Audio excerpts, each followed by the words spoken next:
Hello, welcome to That's Tennis. Paula Badosa has beaten Elena Rybakina 2-1. What a close match in the Billie Jean King Cup finals in Glasgow. And I need to stop doing a Scottish accent, but seriously, what an absolute cracker of a match. And you know what? The score on the end was 6-2, 3-6, 6-4 to Badosa. The scoreline, in my opinion, doesn't really reflect the quality of the tennis on offer.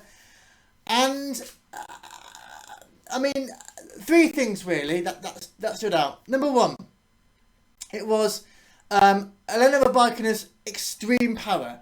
And I mean extreme power of shots. She literally was doing shots that are out of this world. Not a huge amount of variety, ain't gonna lie, but still the power. First serves on average around comfortably 114 miles an hour.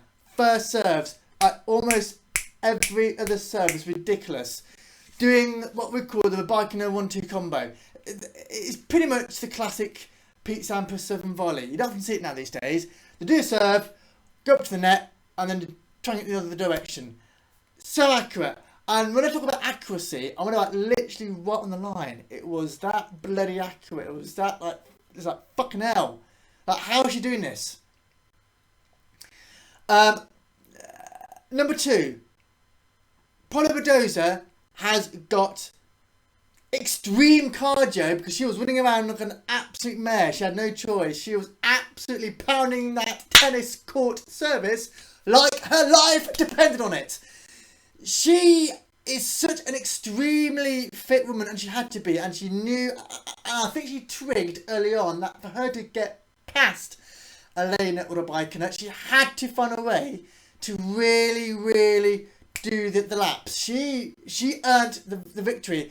And look, I'm not going to lie to you, I actually thought the final scoreline was going to be 2-1, but to Rybakina. I didn't think Paula Badosa was going to do it. But I'm not going to lie, that I've got to begrudgingly admit, you know what, fair dues to you, Paula, you deserve it, because she worked her fucking ass off on that court. She literally was running around an absolute billio, and she had no choice. She had to, because Rybakina at times was bullying her off the court. Badosa was practically making friends with the wall behind her, and that's not an exaggeration. Check the highlights. You'll see literally in the second and third set, Badosa is literally practically doing laps against the wall. It was crazy. That's number two. So number one was Rybakina's incredible accuracy, incredible shot power and strength, as we have come to know and love her for.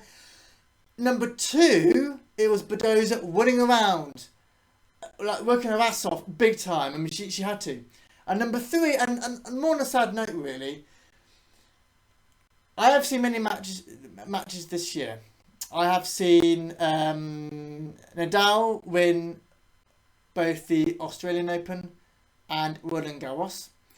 See him get to the quarterfinals of Wimbledon.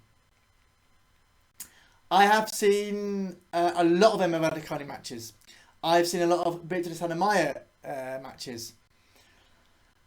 To date, this match, and I will make no apology for this whatsoever, has been by far the best match I've seen in the last 3 years. In fact, the last match that was this good, and when I say good, I'm not sort of saying that like it was that much variety. Yes, both players did a lot of drop shots and the odd lob. Not many. It was just power, Badosa winning. Power, Badosa winning. Shot here, shot there, Badosa winning. Gets a quick return in, gets the point. It was that type of game. But Badosa won, for the most part, in my opinion, because of the amount of unforced errors by Rybakina in the last two games. That's all it was, really. The amount of unforced errors that Rybakina accumulated was getting very high. But one could argue that Rybakina was that tired. But going back to the third point, I've seen a lot of matches this year. I've seen a lot of matches with Raducanu. I've seen a lot of matches with Hannah Meyer. The last great match I've seen, if we took today away, would probably, we're going back to 2019 and that final with two greats. Novak Djokovic against Roger Federer. Yeah, the one where Djokovic wins. The tennis standard sort of tonight was ridiculous. And it begs the question, where was the crowd? Where was the crowd? We had some crowd, sure. We had the Kazakh band, we had, I think, the Spanish band, and they're playing and doing their stuff. And again, we love, you know, you watch the highlights, you watch the match, you'll hear the Kazakh band playing between points. It's actually a great sight to see. But it got to a stage when I thought to myself, you know what, the quality of tennis here, this felt like a friendly. No, the reverse of what I meant to say. This has a friendly setting, but felt like a US Open or a Wimbledon final. Like, I'm British, so I'm gonna say Wimbledon. But if you're American, you're gonna probably say US Open final. There should have been 60,000 minimum in the stadium. No, I'm not joking. I'm not fucking bullshitting you here. There should have been minimum 60,000. I think there was less than 50. I think could have been less than 40. It is a ridiculously low turnout for ridiculously high quality tennis, and it's a shame. And I came up thinking, yes, this is the Billie Jean King Cup final. Yes, this is the World Cup of Tennis. The turnout was so small. Like, if I knew what I knew now, I would probably cough up money to go ship to Scotland, went a weekend away and watch a match. It was that good. I would gladly pay, I don't know, £50 to £100 for it. If not, I actually, £200, to be honest with you, I can't be doing high ticket like prices. I think that's bullshit, I really do. But even I would have to admit, this match deserved to be £500 minimum. That's how high the quality of tennis was. Like, we're talking like shit fucking good. Badosa was doing returns out this world. Rybakina was doing returns out this world.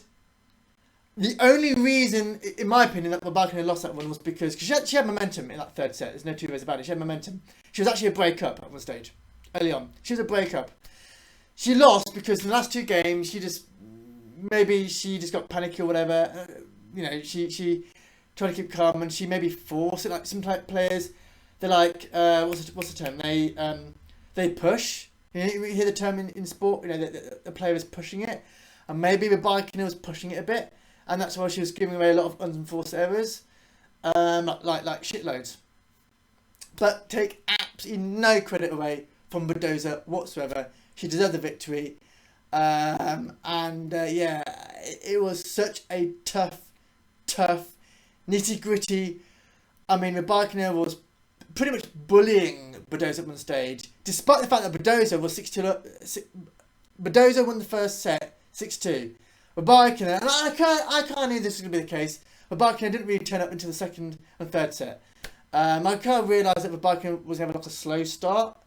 For some reason, not quite sure why. She had a bit of a slow start. Maybe she's still getting used to the tennis courts in the stadium. Who knows? But seriously, guys, what an absolute match! Deserved to have a big stadium. Deserved to have at least 60 to 100,000 people watching it. If I knew what I knew now, I would have gladly have paid £500 for it. I very rarely say that. I normally can't stand high ticket prices. I think it's bullshit. Bullshit, you know, on a plate. This is one of the very few times I'll make that exception. The tennis was that good. They were both doing shots out of this world. And really, not to be patronising, it was a great testament towards tennis. Forget it was, women's side, just as a neutral. I've got to wrap up this video, guys. But I want to say a big thank you to watching. As always, don't forget to like and subscribe. Please comment below what you thought of the match. Great tennis, as always. Thank you so much. Ciao for now.